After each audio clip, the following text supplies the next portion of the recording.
नाज़रीन की खिदमत में आज़म शाहिद का आदाब।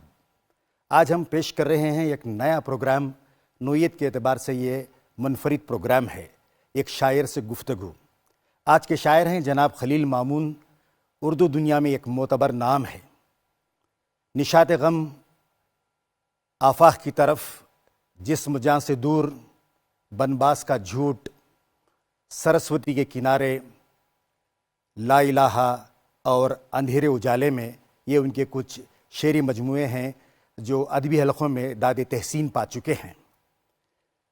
कर्नाटक में IPS ऑफिसर की हैसियत से उन्होंने कई ओहदों पर खिदमत अंजाम दी हैं और दौरान मुलाजिमत अपने अदबी मजाखिल को उन्होंने जारी रखा और शेर व शायरी की दुनिया में उन्होंने अपनी एक मुनफरिद शनाख्त कायम की है। इस मुनफरिद शायर से हम कलाम हैं, आपसे गुफ्तगू में शामिल हैं डॉक्टर अजय कुमार सिंह साहब, जो हिंदी के वरिष्ठ कवि हैं। उन्होंने अपनी मुलाजिमत के दौरान ही कर्नाटक में कई ओहदों पर उन्होंने बाहुस्न खूबी जिम्मेदारियां निभाई हैं। डायरेक्टर जनरल ऑफ पुलिस के हिस्से से उन्होंने अपनी खिदमत भी अंजाम दी हैं। कर्नाटक के मशहूर संत अल्लामा प्रभु, उनका पैगाम का मवाजीना उन्होंने संत कबीर के साथ करके तहक़ीक़ मिखला लिखा और डॉक्टरेट की डिग्री हासिल की है। आपने कन्नड़ से हिंदी में कई तराजीम भी किए हैं। आज खलील मामून साहब के साथ अजय कुमार सिंह साहब उनकी शायरी पर, उनके शेरी सफ़र पर और उर्दू शायरी की और हिंदी से उसकी जो मुताबिकत है, ऐसे मुख्तलिफ़ मौज़ूआत पर गुफ्तगू करेंगे। आइए हम सुनते हैं इन दोनों शायरों की गुफ्तगू, जो आपस में देरना रफ़ीक़ भी रहे हैं, एक ही महकमे से जुड़े हुए हैं। हमने देखा कि गुज़िश्ता साल लॉकडाउन के दरमियान जब सबसे ज़्यादा मुस्तैद मुतहरिक रहा, वो महकमा पुलिस का था। ऐसे महकमे से वाबस्तगी रखने वाले ये दो अहबाब अपनी ज़बानों में मुनफरिद शायरी के एतबार से एक बावक़ार और एतबार का दर्जा भी रखते हैं। आदाब खलील साहब। आदाब। और इस प्रोग्राम में आपकी खुशामद। शुक्रिया कि आपने याद फरमाया। आज आपसे अदब, शायरी और आपकी शायरी में कुछ बातचीत करेंगे। जी।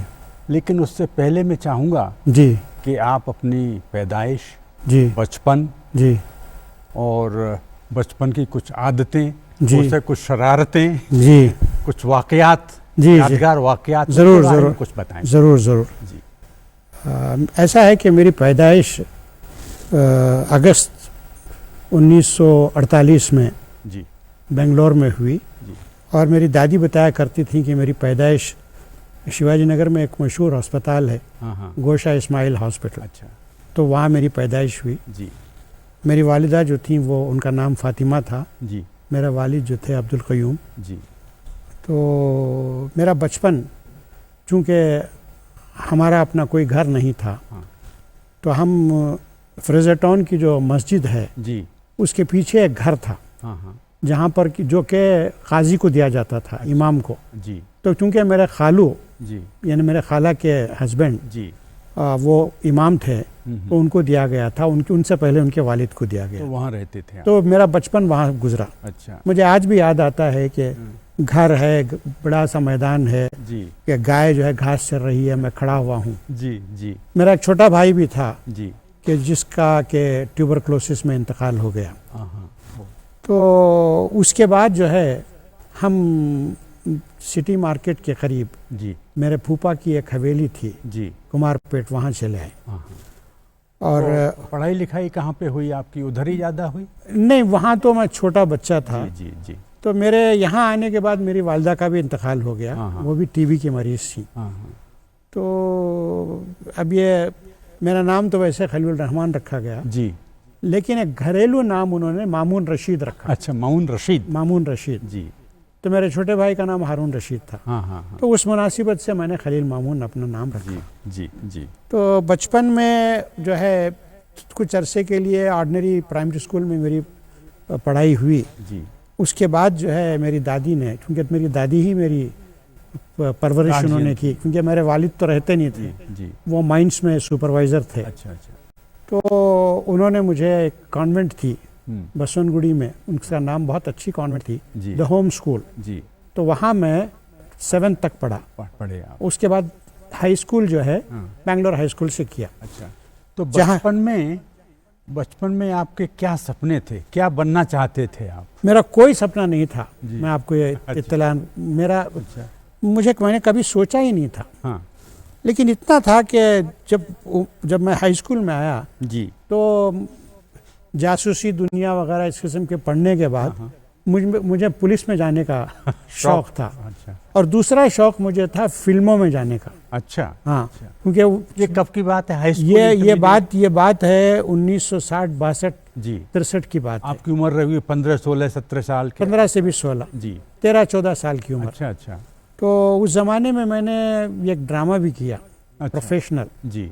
गुब्बी वीराना टाकीज में। अच्छा। तो वहाँ पर मैंने ड्रामा किया जिसे बहुत पसंद किया ये गया। क्या रोल था आपका उस ड्रामा में? कुछ मामूली सा रोल था कि कोई बूढ़ा आदमी है जिसको मर्डर कर दिया गया है, हो। तो वो चिल्ला के मर जाता है। हाँ, हाँ, ये रोल था, तो उसको पसंद किया जो, तो ये रहा। मुझे शौक उस ज़माने में ये था, जी। घर से मुझे कोई चीज़ लाने के लिए कहा जाता, हाँ। तो बाज़ार में जो आज जहाँ पर के बस स्टैंड है बेंगलोर सिटी में, जी। जी। वहाँ पर जो है वो मैदान था। हाँ। हाँ। वहाँ मदारियों के खेल बहुत होते थे, जी। सांप और नेवले हाँ। हाँ। और जो करतबबाजी वगैरह। तो मैं वहाँ जाके खड़ा हो जाता था, जी। जी। दिन भर खड़ा हो जाता। जी। इसी तरह से हम्म। आपको मालूम है कि बेंगलोर में एक फेस्टिवल जो करगा होता है, जी। जी। जी। वो जब करगा निकलता था हाँ। तो वो कुमारपेट में हमारे घर के करीब से गुजरता था। हाँ, जरूर। तो मैं उसके पीछे पीछे चला जाता था। अच्छा। अच्छा। और लोगों का हुजूम, वो करगे की उसकी अकीदत। जी। तो मैं क्या करता था, टांगों में से घुसता हुआ आप तो करगे के बिल्कुल जाके पास सामने पास खड़ा, हो जाते। बिल्कुल उसके सामने खड़ा हो जाता। जी। जी। जी। इसी तरह से मुहर्रम में ताबूत निकाला करते थे। जी। ये माइका से बना हुआ हाँ, बहुत हाँ, खूबसूरत होता था। जी। जी। वो भी ऐसा ही था। ये मेरे शौक थे। शरारत वगैरह में नहीं कर। शरारत में, खेल में, कूद में मैं बिल्कुल नहीं था। लेकिन ये जो आपका बचपन इस तरह का जो गुजरा, जी, उसका आपके बाद की ज़िंदगी पे आप समझते हैं कि असर हुआ? किस तरह का असर हुआ, आप उसके बारे में? नहीं, मेरे ख्याल से उसका मुझे कोई असर नज़र नहीं आता। अच्छा। बिल्कुल नज़र नहीं आता। अच्छा। जो फिल्मों का शौक था, उससे थोड़े से ड्रामा वगैरह इसमें मेरी दिलचस्पी थी। जी। जी। म्यूज़िक का शौक था, उससे गाने वगैरह में, लेकिन आवाज़ मेरी जो है बेसुरी आवाज़, उसमें मैं गा नहीं सकता था। तो लेकिन ये अदब और शायरी का शौक मैं बताता हूँ कब आपको। और कैसे शुरू हुआ? जब मैं 7th में या 6th में था, उस ज़माने में जी। मैं पेंटिंग किया करता था। जी। हमारे जो टेक्स्ट बुक्स की किताबों में जी। माइकल एंजेलो वगैरह वगैरह की तस्वीर हुआ करती थी, क्योंकि सिलेबस तो वो ब्रिटिश था वो। जी। तो वो देखकर मैं बिल्कुल बहुत अच्छी पेंटिंग किया करता था। आप पेंटिंग करते? हाँ, बिल्कुल करता था। और फिर मैं स्कल्पचर्स भी बनाता था, मिट्टी के जो पुतले बनाता था। हाँ। कभी हिरन बना लिया, कभी इंसान बना लिया, कभी बंदर बना लिया। बहुत तो खूब। टीचर्स मुझे बहुत उसकी सराहना करती थी। जी, पसंद करते थे। और ड्रामे में भी हिस्सा लेता था मैं। जी। ये तो फाइन आर्ट्स की तरफ मेरा ध्यान था। जी। शायरी की तरफ जी। मेरा ध्यान उस वक्त आया हाँ। जब हमारे कोर्स इससे में पहले मैं पूछ रहा हूँ, पहले शायरी की तरफ ध्यान आया या अदब की तरफ ध्यान आया? पहले शायरी की तरफ। शायरी की तरफ। शायरी थे। उसमें हमारे कोर्स में इकबाल का कलाम था। अच्छा। इकबाल का कलाम में उनका शेर है, कौन सा? उनकी बहुत मशहूर चीज़ है उनकी, अपने दिल में डूब कर पाजा सुरागे जिंदगी, वाह। तू अगर मेरा नहीं बनता ना बन, अपना तो बन। अपना तो बन। तो इससे मुझे शायरी का शौक हुआ। अच्छा। लेकिन वक्त क्या उम्र रही होगी आपकी? मेरी यही कोई रही हुई 13-14 साल। अच्छा। हाँ। अच्छा, उसी वक्त की बात है। उसी वक्त 14 साल या 15 साल में जो सबसे पहली मेरी चीज़ छपी, हाँ, नज्म आपने लिखी थी उसी वक्त? नज्म तो मैं तुकबंदी करता था, कोई उसे शायर नहीं कर सकता। ये गजल थी आप? नहीं, मैंने 2 शॉर्ट स्टोरीज लिखे। अच्छा। उसी जमाने में, और वो पब्लिश भी हुए। अच्छा, कहाँ? महमूद अयाज जो है जी। एक रिसाला निकालते थे, सालार। जी। जी। साल। उनका एक लिटरेरी एडिशन होता था। हाँ। एक कहानी का नाम था कतबा। कतबा का मतलब होता है खबर के सराने जो लगाया जाता है। हाँ, कतबा। वो कतबा। समझ गया। फिर हरास का मतलब होता है खौफ। जी। ये 2 कहानियां मेरी छपी। जी। जी। मेरे दिल्ली जाने से पहले। नहीं, तो इसमें क्या मजमू क्या था इसका, क्या कहना चाहिए, सब्जेक्ट क्या था? सब्जेक्ट ये था कि हरास का सब्जेक्ट ये था कि एक लड़का या आदमी जी वो खौफ से जी किस तरह मुतासिर होता है। जी जैसे आपको मैं बताऊं कि एंटनी चेखोव की कहानी एक है जी कि जहाँ बार बार एक आदमी को छींक आती है, जी वो हर बार कहता है सॉरी सॉरी, जी तो वो उसकी छींक मुसलसल आती रहती है, हाँ हाँ हाँ तो वो खौफ से कहता रहता है, जी जी आखिर में उसकी मौत हो जाती हाँ है। हाँ हाँ तो उस तरह की कहानी थी। अच्छा अच्छा कदबा जो कहानी थी कि एक आदमी मर गया है, जी कदबा है, हाँ तो घर में उसके मसाइल होते हैं, वो ऑटो रिक्शा ड्राइवर होता है, तो वहाँ उस कोई आदमी मर जाता है, जी तो फिर उसका था कदबा फिर गिरा। हाँ। तो ये लेकिन आपकी पहली गजल या नज्म, जी उसके बारे में कुछ याद है आपको? कैसे क्या मैं लिखा बताता था हूँ आपने? आपको, ये पहली मेरी गज़ल, जी मैं उसको याद तो नहीं है मुझे, हाँ, लेकिन मैंने गज़लें मेरी छपी हाँ, मेरे दिल्ली जाने के बाद। वो कब की बात हुई? ये 1965 की बात है। तो दिल्ली आप गए कब? नहीं, मैं दिल्ली गया, उसका रीज़न बताता हूँ। जी मेरी दादी अपने बहन के बेटे जी जो दिल्ली में काम करते थे, हाँ हाँ उनके पास एक बार गई थी, जी तो वो मेरे वालिद से नाखुश थी जी क्योंकि उनकी दूसरी शादी हो गई थी, हाँ हाँ हाँ उनकी तवज्जो नहीं थी, जी तो मुझे लेकर दिल्ली चली गई हाँ हाँ 1965 में। जी तो उस ज़माने में थोड़े दिन में इधर उधर काम की तलाश करता, मैं तो SSLC था, जी तो काम की तलाश करता रहा, तो रेडियो में मुझे स्टाफ आर्टिस्ट का काम मिला अच्छा, दिल्ली में? दिल्ली में। जी जी। तो उसके बाद मैंने गज़लें वज़लें लिखनी शुरू कर दी। तो पहली गजल या नज्म के बारे में कुछ अगर याद पहली हो? गज़ल या बात है कि उसमें मिलाप में शाया हुई, हाँ हाँ मुझे याद नहीं पड़ता, याद नहीं लेकिन हाँ मैं आपको बताऊं, कुछ अरसे मैंने शायरी की, जी शागिर्दी भी की। जी। हमारे उस्ताद थे शमीम आप करानी, काफी लिखते थे या कभी कभी लिखते थे? वो लिखता था बाकायदा, काफी लिखते थे? काफ़ी लिखता था। जी बाद में शमीम करानी के घर में मैंने देखा कि एक छोटे बच्चे को जी उनके भाई या कोई उनका बच्चा कुछ इल्ट्रीट कर रहा था, तो मुझे अच्छा नहीं लगा, जी मैं छोड़कर चला आया। जी एक बार मैं इलाहाबाद जा रहा था, जी तो रेलवे स्टेशन पर मैंने शबखून जो शमसुर रहमान फारूकी निकालते थे तभी तभी निकाला था, अच्छा अच्छा तो उनका पर्चा देखा, हाँ उसमें कुछ नज़में देखी जो फ्री वर्स थी, जी तो मैंने कहा फ्री वर्स ऐसी हो सकती है तो मैं भी लिख सकता हूँ। जी तो लेकिन मैंने पहली नज़म 1971 में लिखी, 71 में लिखा? 71 में, अच्छा मेरे दादी की मौत पर। ओह लेकिन वो नज़म दादी की मौत पर नहीं है, हम्म। वो नज़म, उस नज़म का उन्वान है सानेहा, ट्रेजेडी। ट्रेजेडी जी जी। वो जो है हज़रत यीशु मसीह के सलीब पर चढ़ाए जाने से हाँ मुझसे भी मुतासिर है, जी मेरे दादी की मौत से भी मुतासिर है। हाँ हाँ तो वो नज़म लिखी। अच्छा उसी ज़माने में एक और नज़म मैंने लिखी अंग्रेज़ी में, जी। उसका उन्वान था परहून्स रिट्रीट। हाँ हाँ Pyrrhon was a sceptic philosopher okay पुराने ज़माने में, जी जी तो उस पर मैंने नज़म लिखी। हाँ हाँ एक पर्चा निकलता था थॉट, जी नसीम ज़ाकील जो है जी। वो निकालते थे उसको, तो वहाँ भेजा तो वहाँ शाया हो गई। लेकिन आपको अंग्रेजी में लिखने की क्यों इच्छा हुई या क्यों वो लिखा? पता नहीं क्यों मुझे ऐसे ही क्योंकि मैंने परहून के बारे में पढ़ा था, हाँ, तो कोई विशेष? तो लेकिन उसको बाद में तर्जुमा मैंने खुद किया। अच्छा अच्छा बहुत अच्छी नज़म है वो, अच्छा। लेकिन इत्तेफाक से हमारे किसी पढ़ने लिखने वाले की नज़र उस तरफ नहीं गई। नहीं, खैर ऐसा तो उसके बारे में बात करेंगे आगे जी। कि ऐसा होता है, अक्सर जी, होता जी। है, शायरों के साथ ऐसा होता है।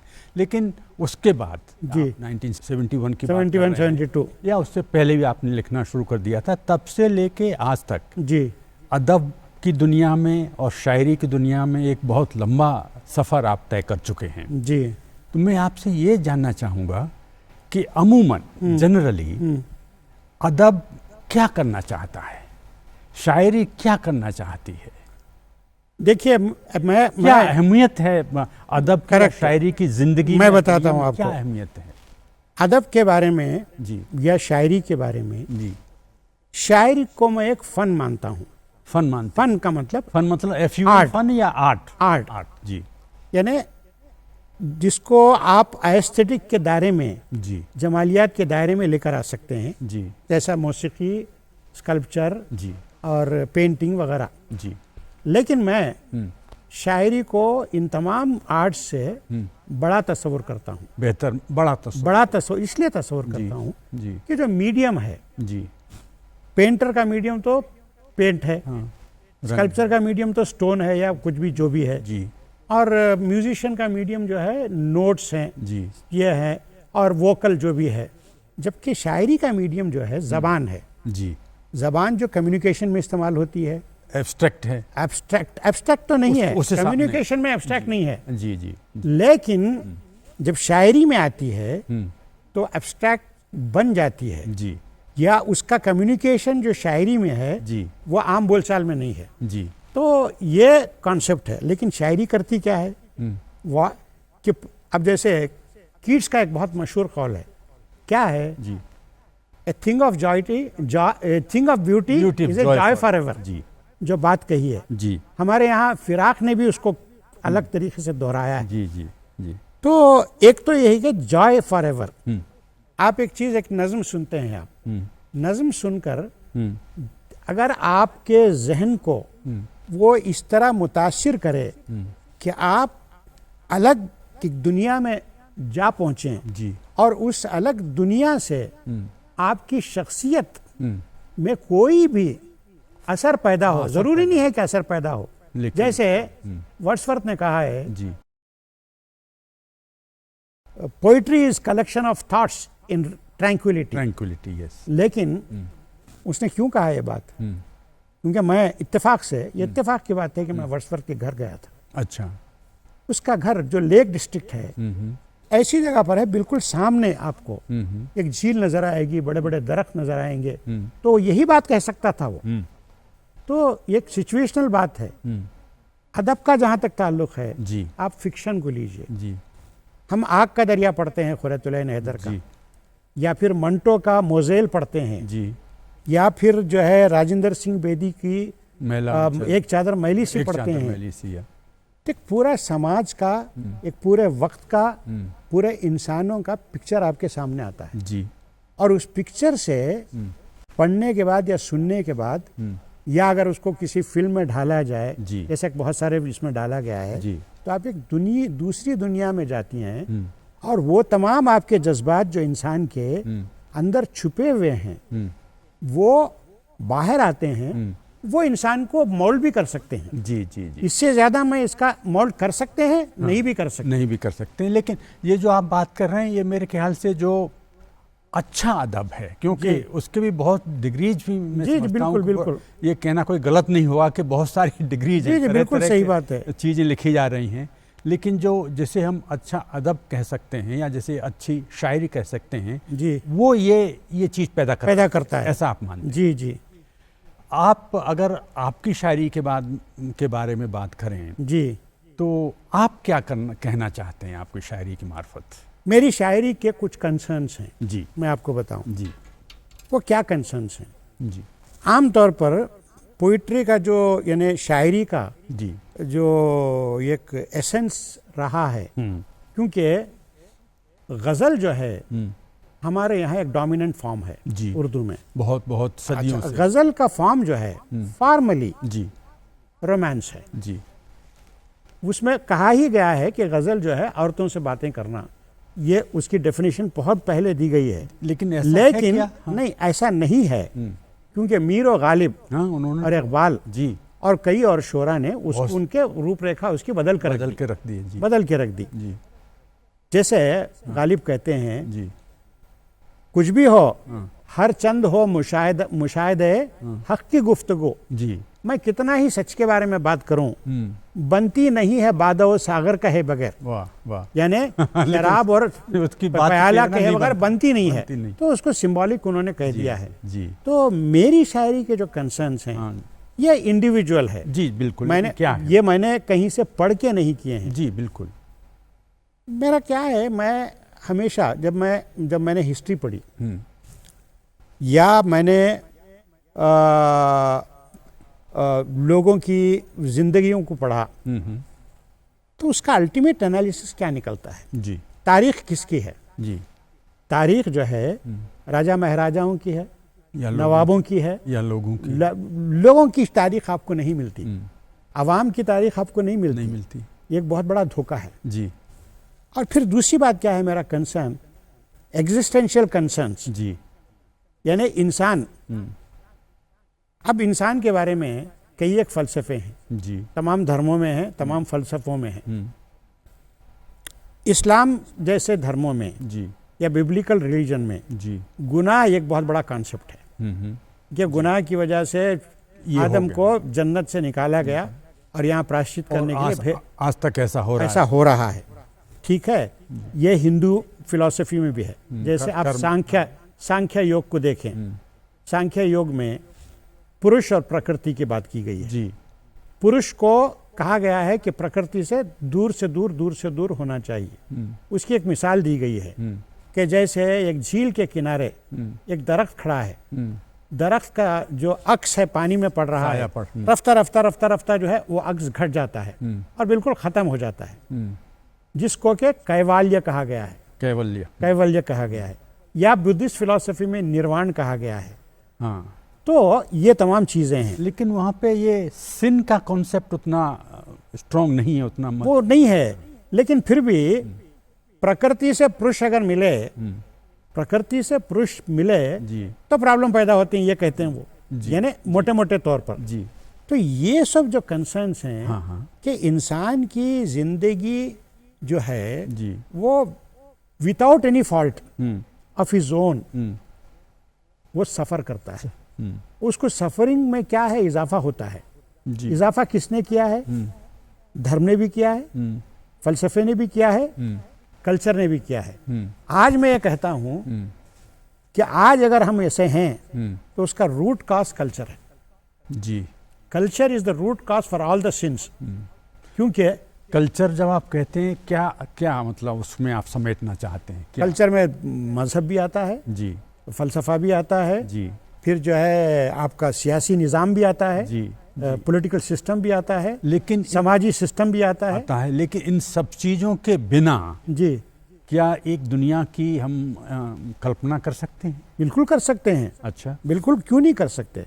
जी क्योंकि इनको हटाकर आप नए नॉर्म्स बना सकते हैं, जी नए नॉर्म्स में जिंदा रह सकते हैं। जैसे मुझे याद आ रहा है जी कि मुझे मालूम नहीं कि दोस्तोवस्की ने कहा है या दोस्तोवस्की ने गालिबन कहा है कि मैं कुछ साइबेरिया वगैरह में वहाँ जब मैं महसूस करता हूँ कि वहाँ ठंडे इस पर आदमी जो है वो बर्फ में सो रहा है, तो मैं ये करता हूँ कि मैं कपड़े उतार कर फर्श पर लेट जाता हूँ। यानी ये this is only a concept, लेकिन इस तरह की कोई चीज़ हम सोच सकते हैं। जैसे वॉल्टेयर ने कहा है, खुदा नहीं भी है तो एक इजाद कर लेना चाहिए। जी जी ठीक है, बहुत अच्छा आइडिया है ये, अच्छा आइडिया है। तो मतलब ये है कि हम किन तमाम मोटिव से, जी ये तमाम आइडियल से जो हमने बना रखे हैं, हम जुड़े हुए हैं उससे, हम उससे बगैर जिंदा नहीं रह सकते। जी जी तो इससे छुटकारा जरूरी है। नहीं तो आप अपनी शायरी की मार्फत ये कहना चाह रहे हैं कि इससे छुटकारा मिलने की कोशिश की जाए या? नहीं, मैं कोई उपदेश नहीं दे रहा हूँ। नहीं कह तो क्या? मैं मेरी शायरी उपदेश की नहीं है। ठीक, मेरी शायरी उस फोरलोननेस की है, जी उस तन्हाई की है, जी जी जो इनसे पैदा होती है। ठीक ठीक मैं उसका इजहार करता हूँ। मेरे जहन में बात आती है, अरे क्या हो रहा है, अरे क्या हो रहा है, क्यों हो रहा है, जी क्यों हो रहा है। नहीं, आपकी शायरी में तन्हाई, उसके बारे में मैं आना चाहूँगा फिर से और कुछ बात करना तो चाहूँगा। मेरा मतलब ये है कि ये जो पूरा सिस्टम है, अब देखिए एक बात बताता हूँ। जैसे मैंने बहुत पहले एक किताब पढ़ी थी, जी मोनोगेमी और कैपिटलिज्म। जी monogamy is directly connected to capitalism. अच्छा। स्पार्टन एहद में ये चीज नहीं थी, तो बच्चों को ले जाकर वो बड़े डॉर्मेटरी में छोड़ देते थे, जहाँ उनका नाम वगैरह, माता पिता, किसी का कोई ये नहीं होता था। वो बच्चे बड़े होते थे, उनके यहाँ सेल्फलेसनेस पैदा होती थी, जो जिसकी बात बेखुदी की बात कहते हैं। जी जी मैंने बेखुदी का मतलब सेल्फलेसनेस, जी जी जो सूफी भी करता है, फकीर भी करता है, सब करता है। तो जो जरूरी है हमारे लिए वो सेल्फलेसनेस है। जी जैसे पुराने गुरुकुल में जी जी जब पढ़ाते थे लोगों को, तो पढ़ाने के बाद स्टूडेंट्स को कहते थे कि जाओ भीख मांग कर लाओ। वो भीख मांग कर लाते थे और खाते थे, ये करते थे। सेल्फलेस। लेकिन आज वो सिस्टम नहीं है, जी जी क्योंकि हम मार्केट में हैं। जी हम मार्केट में हैं तो आप ये सब चीजें करनी पड़ती हैं, and market has created so many things. जी जी